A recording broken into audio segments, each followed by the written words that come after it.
Guys, another day, another chapter. I've never said this before, but like, who said you can't do it another time? You can't say that thing another time. So we're gonna be doing chapter 10. Obviously, there's another chapter in the book, Javascript for Kids for Dummies. So what we'll be doing is, we'll be going to page 154, and we're gonna be creating a word game. So word replacement games give you a basic story structure and ask you to supply different parts of speech, nouns, verbs, adjectives, adverbs, and so on. If you think about it, these games are very similar to JavaScript web apps. The basic structure is provided by the HTML, the CSS, and the JavaScript code. The variables in the JavaScript code are to make the results of the program different every time it runs.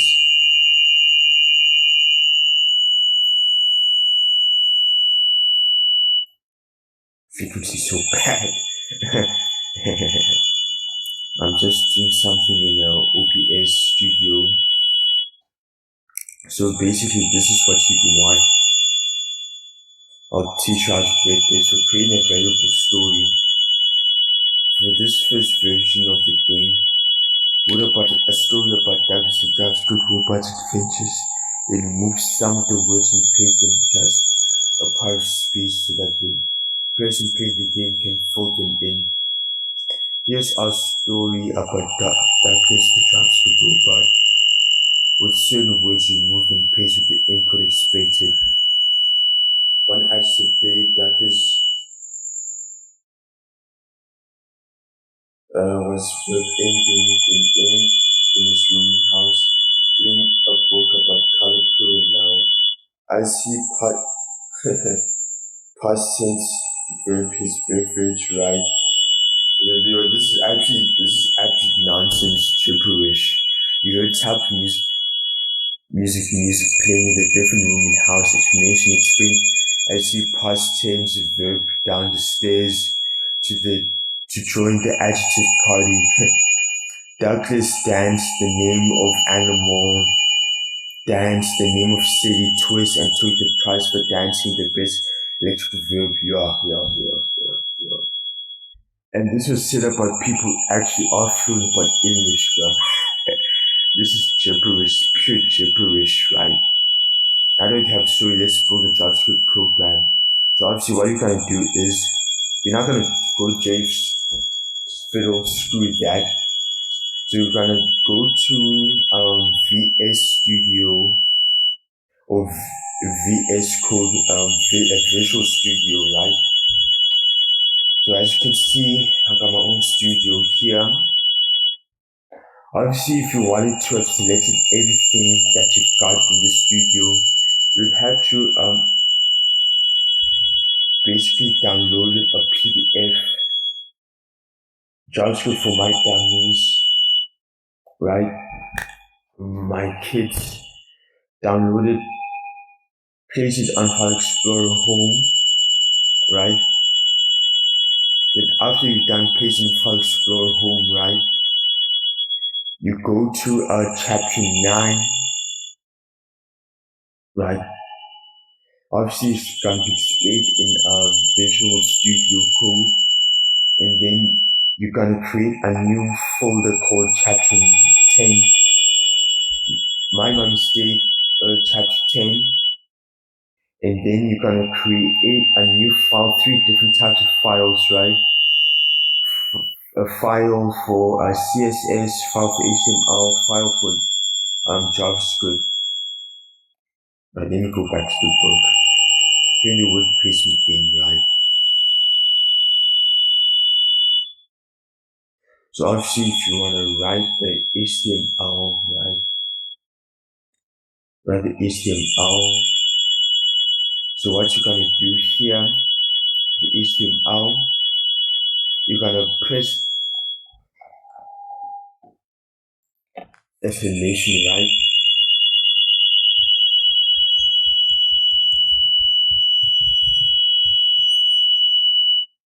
When I press exclamation, so I do control, exclamation, control, exclamation mark, enter. Then what it's gonna do, it's gonna run everything.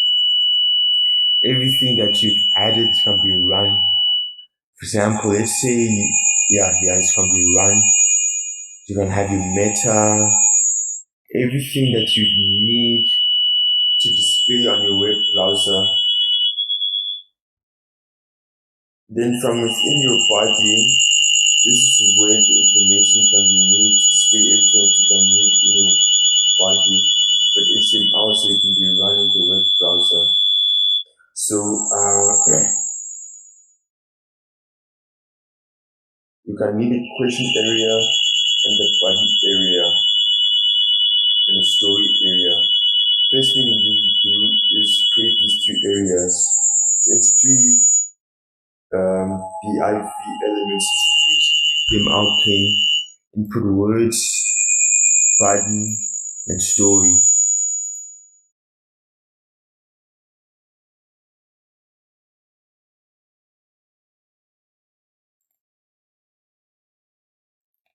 Right? That's what you're gonna be doing. Now obviously identification ID is basically to identify a specific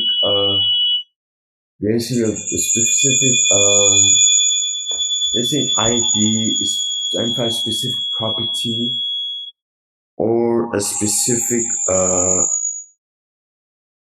property from within a body, right? From within a body, or specific within an array, a specific element in the list in the array. Let's identify it so you can make any individual changes, or if you want to make any individual changes, for example, you can refer to it, right? Let's say CSS. So you're gonna do this, then you're gonna create the structure for the input fields, unordered list, and then opening tag, closing tag, right? And then list and then basically listed, right? Li, then Li close. That's what you're gonna do.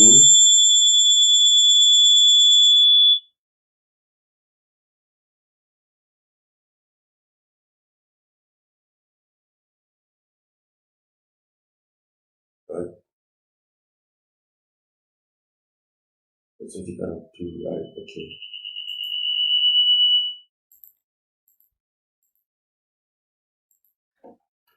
Right. That's what you're gonna do. As you can see here, right? So here's the identification, the div element, right? And then the unordered list. Obviously, it's just gonna be bullet pointed. It's just gonna be listed without adding any numbers. It's gonna be unordered and li element, right? Basically, it's the inputs that you find in here, like the first division, right? Right, and then you can put input text. Let's say, for example, right, you can put input text, right? Input type equals input text ID adjective 1, and then you can do br adjective,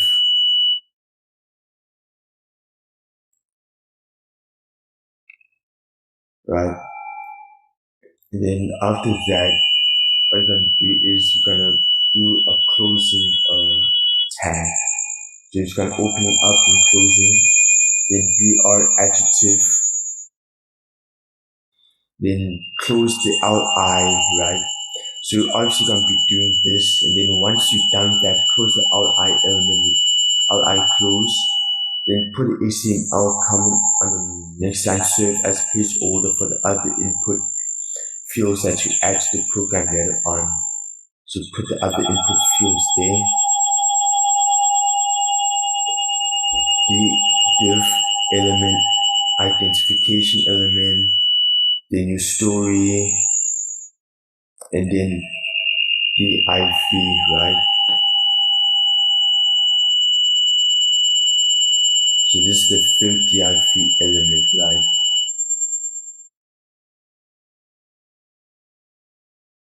Right, so obviously, if you do all of this, what you get is this. So this is what you'll get, right? So,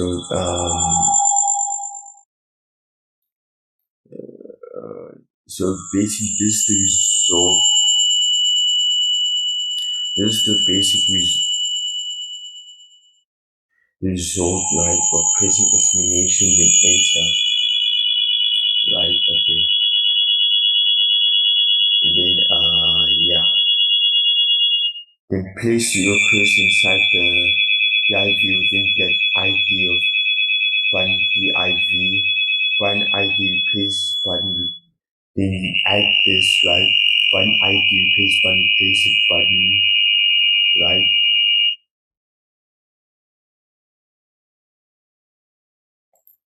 So underneath the div that you added, underneath this list, you're gonna do button ID, right? Replace button, gonna do that. Then close your ID. For the first one, close it here. Then for the second one, close it there for this one. No, I made a mistake. For this one, I'm gonna close it there. Right, then you're gonna close it. That's how you're gonna close it up. Right?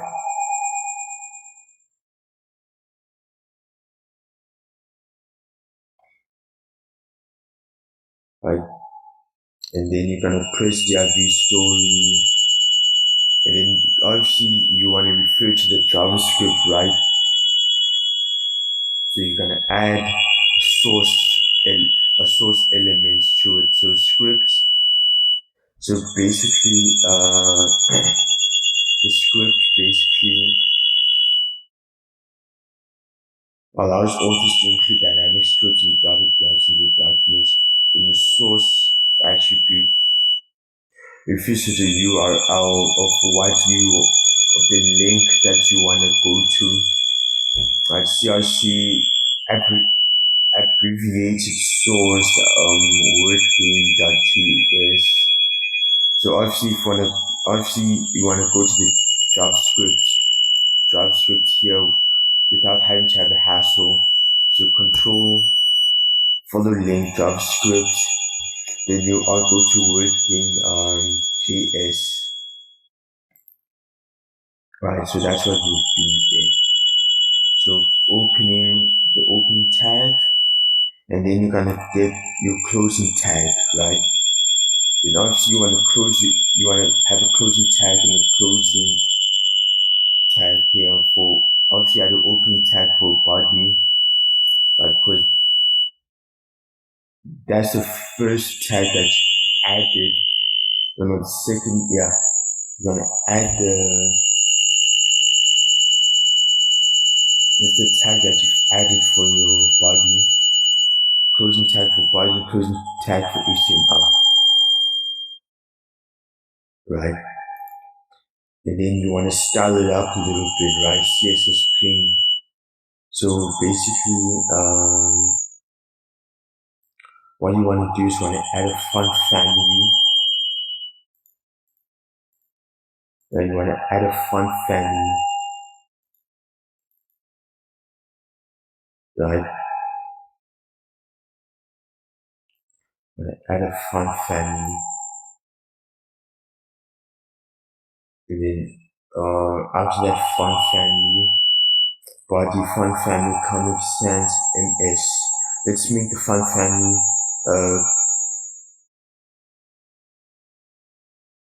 Comic Sans MS, right? So font family Comic Sans MS. Then you want to do input words there, right?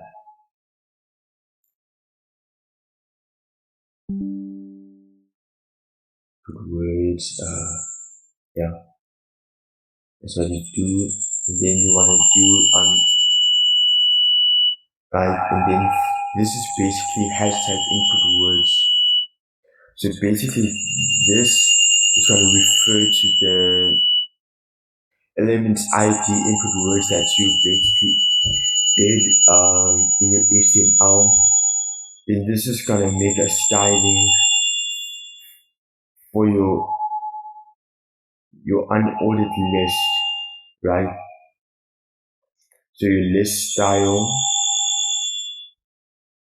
right? Use to construct the default context of the list items marker.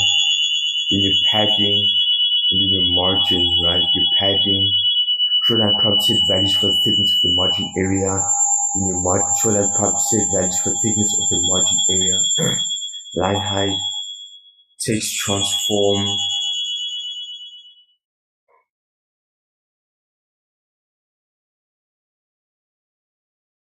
controls capitalism effect of the elements text. Market margin top, show that property set values for the thickness of the margin area.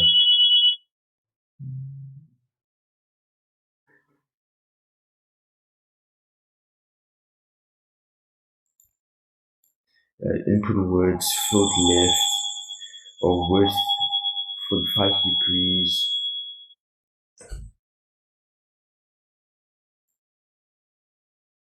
Right, when you unordered list, right?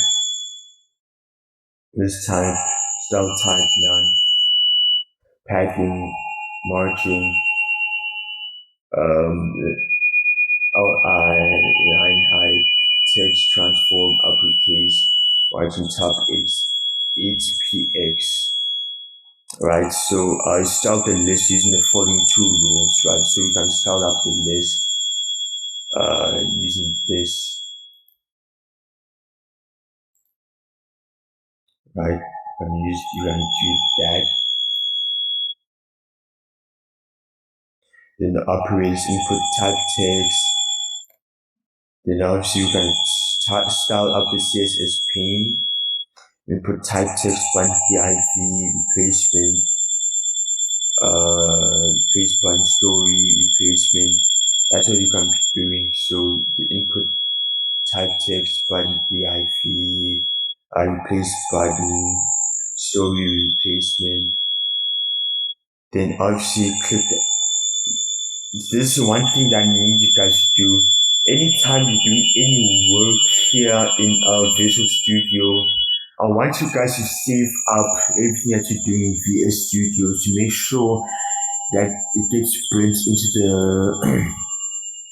pretty much gets burnt in the server of the Visual Studio, so you can record everything so you basically your computer can record everything that's done here, right?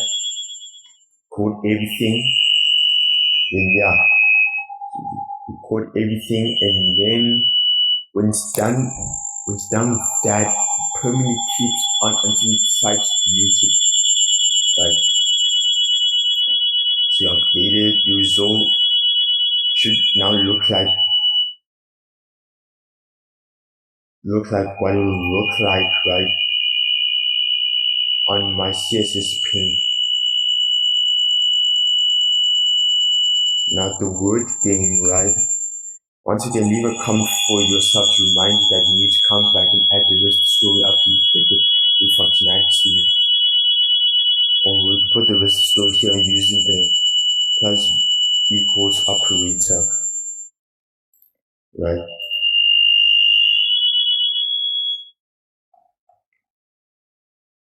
Right? With JavaScript. Story div inner HTML there, and then the story variation replace button document get element by ID, right? That's what we're gonna do. That's what we're gonna do there. Variation replace button, right? That's what we're gonna do. include this there. Right, then include it there. Finish off the program. Select the following code in your HTML plain. Make a copy of it. Change the label of the input field to the following verb ending variable. The new statement should look like this. Then the story. Then overall, it should look like that in the HTML pane. Then your JavaScript.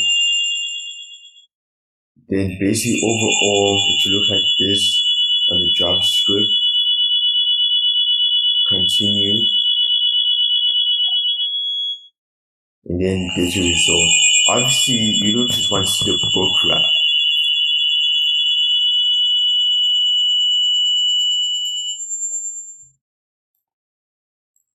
You don't just want to see the book, right? You want to see how it looks like as in actuality, in all actuality, you want to see how it looks like. Right, I'll just show you now. Right. Okay.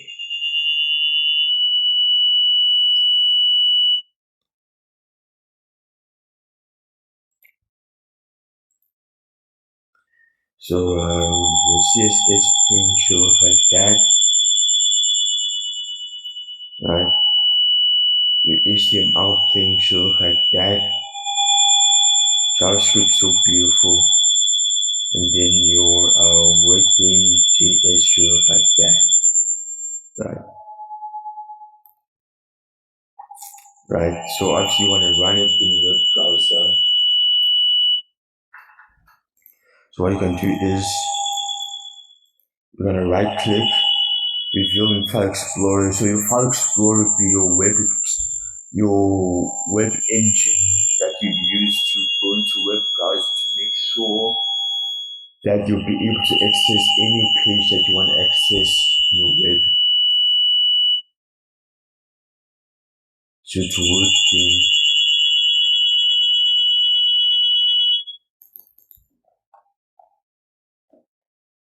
And this is how it will look like. Right? This is how it will look like.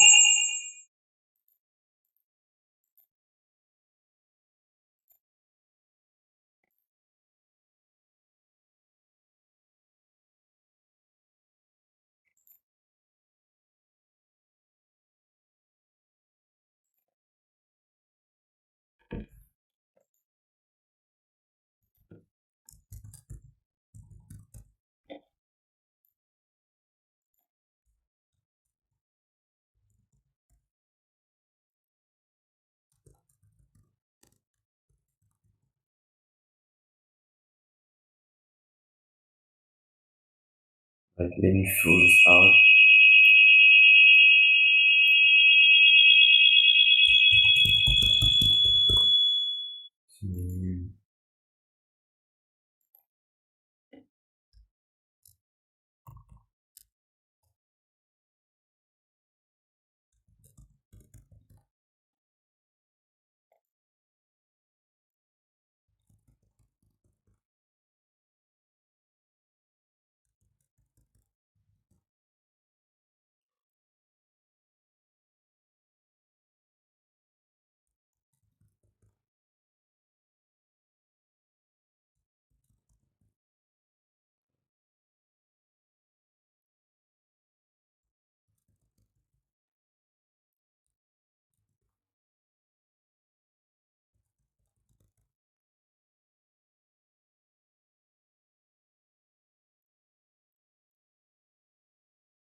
So basically,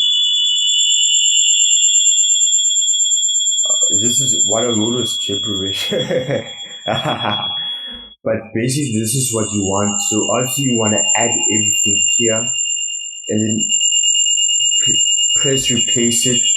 Obviously, your run function, you want to make sure that your prompts, right? Your prompts function for button gets run, right? In input prompt, then obviously your input prompts that also gets ran as well. So your input prompt, your input, basically you want to make sure that all of these get placed in the web browser. Okay, that was it. Thank you very much for your time, your undivided attention. Thank you very much. Appreciate it. And have a blessed day.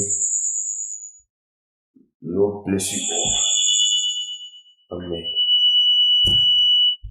Thank you. Ooh, JavaScript.